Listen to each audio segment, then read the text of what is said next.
So welcome back to the channel. Let's see what we'll be expecting for our New York session on GBPUSD. But before that, guys, if you need high probability trade setup, all you just have to do is subscribe to the Patreon channel.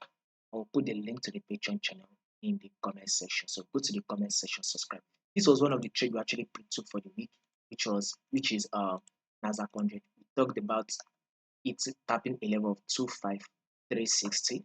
We said we are going to hit that level and even possibly break above it. And guess what? Nasdaq 100 did that, right? For the week, by the way, we just started and market has given us a beyond expectation movement. I'm also going to be putting the link to this signal that we took in the comment section. So if in case you want to watch it, go ahead and watch it. You'll see it in the comment section. And if you need more trade setup, subscribe to the Patreon channel. You'll find the link in the comment section.